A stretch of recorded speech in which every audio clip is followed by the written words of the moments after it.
This is Shine On Policycast, the podcast that brings you EU policy updates relevant to solar. I'm your host Bethany. Let's get started.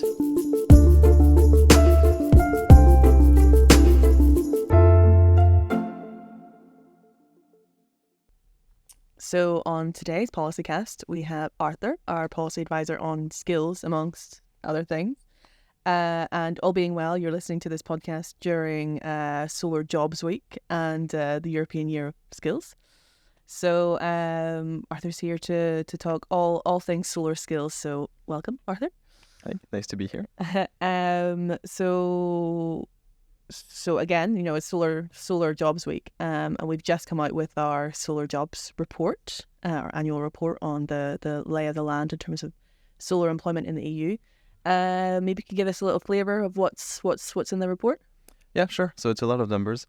I think it's important that we just take the ones that are important. Mm-hmm. I would invite everybody to read it, of course. Mm-hmm. But there's a few things that I think we need to keep in mind that are the most important ones. So a lot of numbers, but if we pick like the 2 or 3 important ones, it's important to remember it's a really growing sector. Mm-hmm. I talked about the J curve a lot for solar, so there was a lot of stagnation for a few years now. It's really raising really high.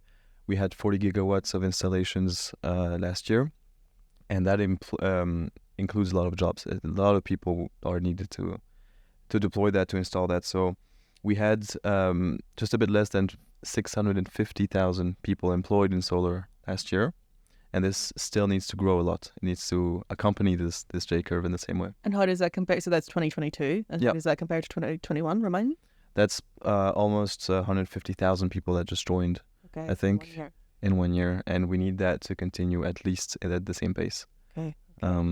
Yep. And then what are some of the what would hold us back from accelerating as quickly as possible as we can in terms of employing the right number of people? What are the challenges there? Yeah, I think it's mostly about focusing on the urgent areas. Mm-hmm. We have 84% of the people that are in deployment of solar. There's a full and putting it in the ground. There's a full value chain, but in the end, where it's really labor intensive, where we need a lot of hands, is really going on the roof, installing it, and then connecting it to the electrical system of the house or the grid. That's really where we need a lot of hands. 73% of that are rooftop. Okay. If you want to take a ground-mounted rooftop, like 3 out of 4 of jobs are on rooftop installations. That's where we really need a lot of people. So we need to tackle that where it's most urgent, and that's going to be there for the next couple of years.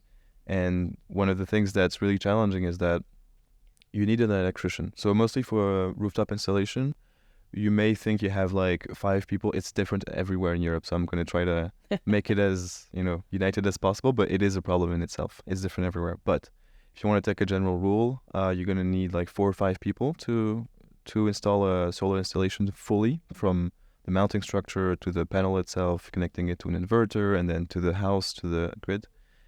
And for that, you're going to need an electrician, a qualified electrician in most places at least. And that person, according to the country, takes like 3 to 5 years to be trained. We don't have that kind of time. It's a race against time here to get people qualified, Yeah, we don't have that kind of time to have new electricians. And they might be what you may call the bottleneck. I don't like to say that because, it's people and they have a nice job and they're not bottlenecks, but it's people that we need at least. Yeah. So that's a big challenge. And then you're going to need a lot of people also in the construction industry, generally, because that's usually people we employ to go on the rooftop and do the mechanical work, not electricity, but just fixing it on mounting structure and putting the panel physically putting on the roof. And those people, they still need a lot of solar specific skills if you want. So there's a lot of things that they need to know that they don't necessarily do in their training.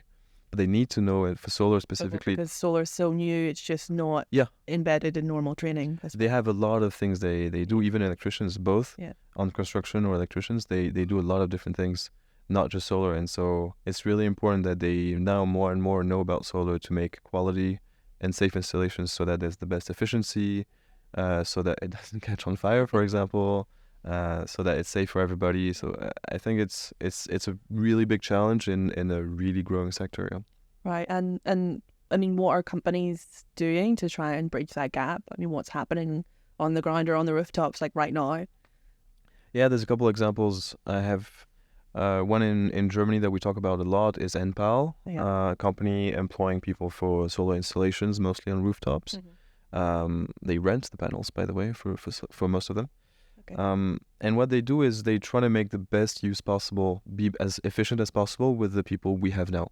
Okay. They're not reinventing the wheel, creating new jobs or whatever, but they're getting people, they're hiring people from any kind of jobs, like they're taking Ubers or pizza delivery guys, anybody.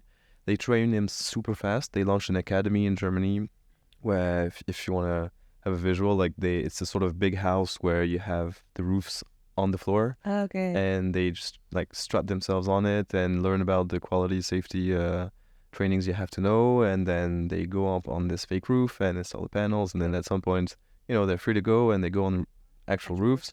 Then they have some apps to take photos of everything they do because there needs to be a supervisor. Yeah. So they pay well, they train them fast, and make the best use of the people we have right now, because there's a lot of people that we need for solar. And as von der Leyen said in the State of the Union speech, now it's jobs looking for people rather than people looking for jobs, in most countries at least. But yeah, so they're trying to make the best use of the people that we have now. We don't know yet if it's 100% the thing to apply everywhere, but it's a curious, interesting example. And then on the other side, there's NGOs that are working. Thinking about Generation Spain, for example, we know that in utility scale, for example, so not rooftop but on ground mounted, they need people for like 6 months, for example. A lot of companies need people for six months in one place, and then they move. Like they install a big project, and then by definition you're gonna have to do it in another place later. So you're gonna need a whole bulk of construction workers, for example, for 6 months. And then those NGOs, they're trying to find those people for them quickly, sort of interim. And yeah, they help them get people fast, direct them to trainings if necessary and stuff like that. And then there's another example, for example, in Switzerland, the association that is member of SolarPower Europe, Swiss Solar, they actually created a new job. And they thought, we have a lot of people going on rooftops, why not create a job that's called solar installer? Okay. Because there's going to be demand. So they created that job. They got it recognized by the state as a sort of professional certification. They created an apprenticeship. So when you're 15 years old, you can enroll in that. And then you get out of this at 18 and you are a professional solar installer. So interesting, different ways of approaching the problem with a common thread, which is we need people fast, and if we don't have them, let's make the best use of the people we have now. And so, I mean, that's what companies are doing, and there was a bit of a patchwork across Europe then. But what can policymakers do? I mean, the EU, it's not necessarily a responsibility of EU level. So, I mean, how do we see that filter down into national level? And what are politicians doing? Yeah. Well, right now we don't think there's enough done, to be very honest. But we have a lot of policy recommendations. I think we have 7. Let's not talk about 7, but maybe 3. Okay. No, with limited time. Yeah. No, and the things I see useful are in education, career development, and movement of workers. Okay. In education, I don't know about you, but when I was in school, I was never taught like be an electrician or a plumber. No. But we're gonna need a lot of those people. Yeah. And at some point, we can just say that it's for the people that have bad grades or something. We need to be directed to that. It's attractive jobs. There's a lot to be done there. You're going to find a job. It's a cultural shift of valuing traditional kind of blue collar jobs. Yeah. I mean, and I think the pandemic did a lot for that, because you saw what essential workers really meant. And I think university dropout rates are pretty high across Europe, and clearly people are being pushed down an avenue that maybe doesn't work for them, or how they see their life going. In education, I think there's a role of teachers, but also of parents and communities to recognize that these are valuable careers that are rewarding and really give back to society and have a role to play. Yeah, I think there's the real things to do out of those considerations. Like, a lot of people go indeed into universities, general fields, they don't really know what they're doing, and they kind of drop out. at some point it should make sense to automatically like be transferred, or at least more easily be transferred to a technical education, so you can try something else that might be maybe more like an actual challenge with with your hands, or something you can accomplish during the day. That's actually nice to do and that's useful, directly.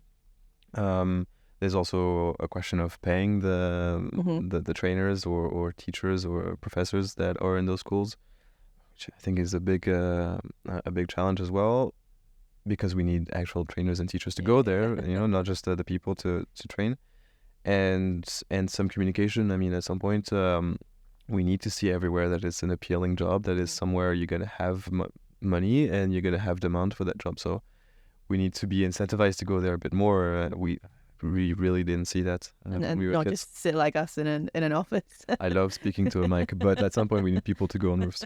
Yeah. And then there's more. So also in the career development, I talked about the different people that actually are employed in solar, who are usually subcontractors or stuff like that. We need to like ramp up the skills they have in all of those sort of professions around solar, and to give them solar specific trainings to make sure really in the next 10, 15, 20 years we have good installations everywhere that work perfectly fine, where we see no issues. Final Both focus on movement of workers, right?